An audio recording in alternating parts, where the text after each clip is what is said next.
you're gonna have to spend the whole day at the gym to keep improving.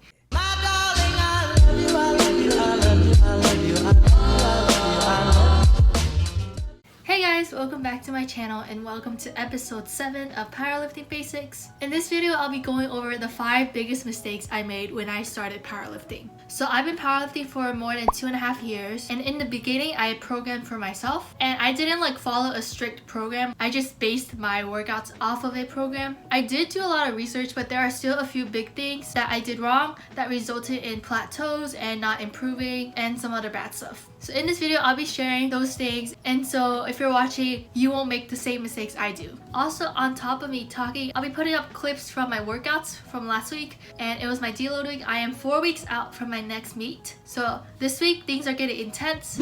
Okay, so the first big mistake I made was I didn't deload. So deloads are the key to emerging out of plateaus, gaining more strength, and decreasing your risk of injuries. So deloads are planned decreases in volume. So whether that is less sets, lower RPE, less reps, or less workout days. And usually this happens every 4 to 6 weeks for in-season, or some athletes even take a few months to deload. So there are 2 main reasons why we have to deload. First of all, we could decrease the injury risk from your accumulated wear and tear of tough training. So if you've been training hard for 4 weeks, you're building up fatigue and tiredness inside your joints and in your muscles. So it's good to take a week of deload to get your fatigue levels back down so you can be fresh to training. And more often than not, people end up applying this principle to their training anyways. So for example, they train too hard, too long, and get injured, and they have to take a few weeks off, and then they start training hard again. And when they start training again, for example, they can end up setting new PRs after a couple months. But with deloads, you could get the same benefits without having to deal with the injuries. So some other examples include when athletes like football players, they lower their volume and strength training for a few months when they're in season, and then when they go back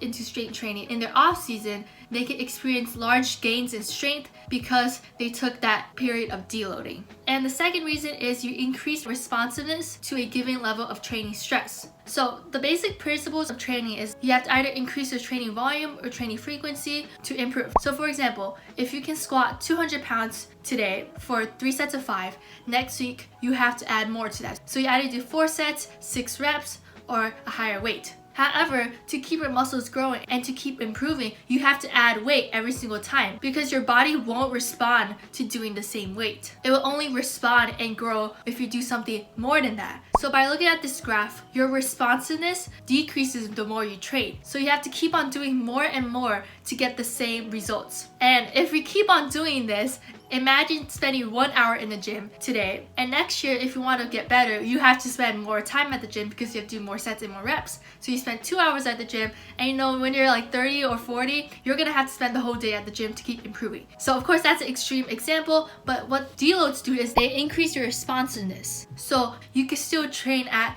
a same weight or increase a tiny bit but still get a lot of gains from it. And this is the method to get out of plateaus in training. So what I do is I train hard for 4 weeks straight, and then on the 5th week, I train at RP 67 instead of RP 78, meaning I leave 3 to 4 reps in the tank. I also only do 2 sets instead of 3 sets, and sometimes I even cut out a workout day and work out only 4 days instead of 5 days. So by doing this, I can drop off fatigue, increase responsiveness, decrease my risk of injury, and also allow me to progress more and get out of plateaus. And also, deloads are the perfect time to work on your technique because the weight is lighter, so you can really focus on technique on your deload weeks.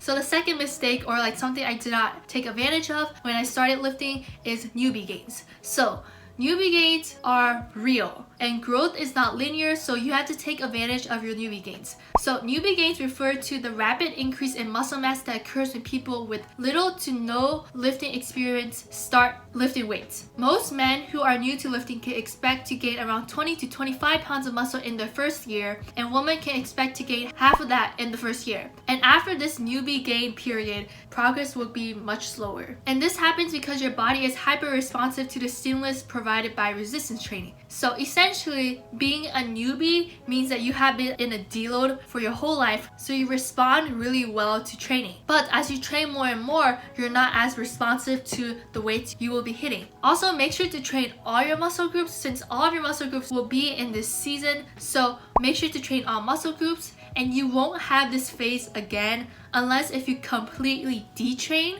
like don't lift anything for like 2 or 3 years. But I don't know why anyone would do that. So yeah, I definitely did not take advantage of this enough. I wish I could have done more accessory movements in the beginning and like take advantage of this time to grow muscle and be really thoughtful about my training to get the most out of this time period where you could grow the most. So the third mistake I made when I started training was I was not benching enough. I recommend benching or hitting chest 4 times a week. Benching is way less taxing on the body than squatting and deadlifting, mainly because the squat and the deadlift stresses your whole body. For example, when you're squatting, you have to hold the weight and you really have to keep your upper body tight, and also with deadlifts. But on the other hand, the bench press focuses more on one part of your body. Of course, the upper back tightness and the leg drive you use is still there, but it's not as intense as squatting and deadlifting. Also, since you're on a bench, you're basically leaning on the bench, so you don't have to do like all of the work by yourself. While with squatting and deadlifting, you are just standing on the ground without anything helping you. So long story short, benching is way less taxing on your body. Thus, you can recover much faster from benching. So while I only squat and deadlift 2 days a week, since if I do more than that, I would be way too tired out, I basically bench 3 times a week and hit chest, either machine chest press or dumbbell bench press another day. Ever since I started benching more, my bench progress has flew up. And also, like after I do my first day of benching,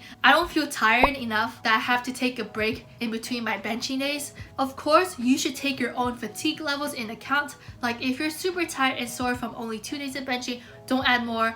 But if you feel like you're not improving and your fatigue levels are pretty low, try adding more bench frequency and that might help out. But like don't go for really high intensities on every single workout. Like on one day I do light singles and some 3x8s. The next day I do some long pause bench like 3x5, and then the next day I do like my 3x3s, which are high intensities, and on chest I usually do like 3x8s. So vary the intensity so you don't have too much fatigue, but try to up your bench frequency and that will help out your bench press a lot. Okay, the fourth big mistake that I made when I started working out was I was not training full body every single day. I did start out with full body with 5x5 strong lifts, but that was not intense at all, and like there was no accessories and all that kind of stuff. But after that, I did do a legs push-pull split for like almost a year. Training in like push-pull lower splits or focusing on specific muscle groups like bodybuilding style training, like hit quads one day and then hit posterior chain one day and hit arms one day, hit chest the other day, hit back, like that. For powerlifters, it is not effective at all, and it's so much more tiring and taxing on your body, at least from my experience. For example, on my lower body days, I had to do squats and then deadlifts, and I had to do quads, hamstrings, calves, and glutes. And because I only hit legs 2 days a week, I had to do almost all of those exercises every single time I hit legs. First of all, I was already extremely tired after squats and deadlifts. And because of that, I couldn't put in as much effort into my accessory work because I'm like so fatigued from squats and deadlifts. And that results in me having to do lighter weights just because I'm tired, not because I'm not strong enough, to make sure I'm not going over like RP8 or something. And then the next day, I'll be extremely sore, which is not good since soreness only happens either when you're doing a new exercise or when you're overtraining, which you don't want. So don't strive to be sore after every single workout because that is not good. That means you're building up way too much fatigue. A little bit of soreness is okay, but not too much because you don't want to be training in a fatigued state. So now I train full body every single workout. By doing so, I can spread my volume across a lot of days so I won't build up too much fatigue in a single muscle group in one day. So for example, on my squat day, I do squats, and then I do bench, and then I do Bulgarian split squats, and then I do overhead press. I don't have to cram all my lower body stuff into one day. So my Bulgarian split squats on my squat day are not that tiring, so I can use higher weights to hit the RPE. And also I just feel fresh when I do that. I can actually focus on my form because I'm not also doing hamstrings and deadlifts and glutes all on the same day. And in the end, I can be fresh when doing each exercise. I can add more weight without increasing the RPE, and also I end up with more weekly volume. Weekly volume is just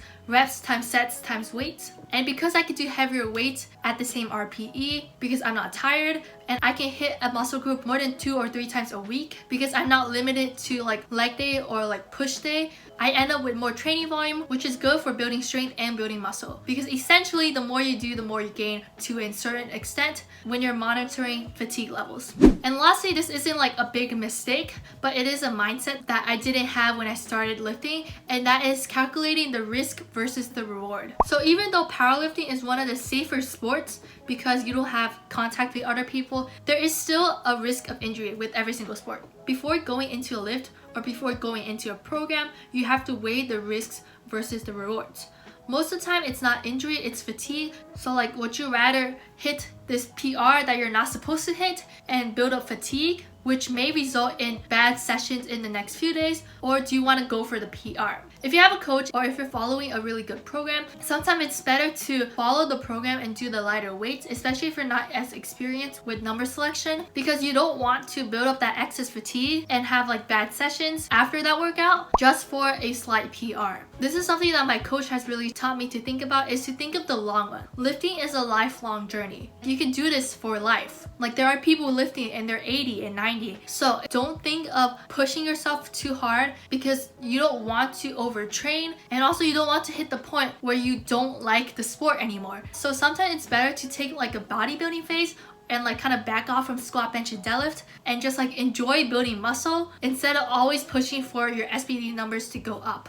And that kind of goes along with the first mistake I made. When I started training, I was always trying to push and like take no rest days and that kind of stuff, because I kind of thought that if I didn't train hard or if I took time off, my numbers would go down and like I would lose my progress. But sometimes it is better to take some time off because it's really easy to build up to the point where you were, and it's better to manage your fatigue levels and make sure you're not overworking yourself, and also like spend time doing other stuff. Like sometimes you can take a break from lifting just to hang out with friends and that kind of stuff. Your life doesn't revolve around lifting or the gym. So yeah, lifting is a lifelong journey and you have to weigh the risks and the rewards, but always try to think of the long run. What is better for your health and your mental health and like your strength in the long run, instead of thinking, oh, I just want that PR right now, or I just want to hit this before I turn this age. That mindset is kind of unhealthy. I'm not saying you can't like want a number before a certain time, but make sure you're thinking of the long run more.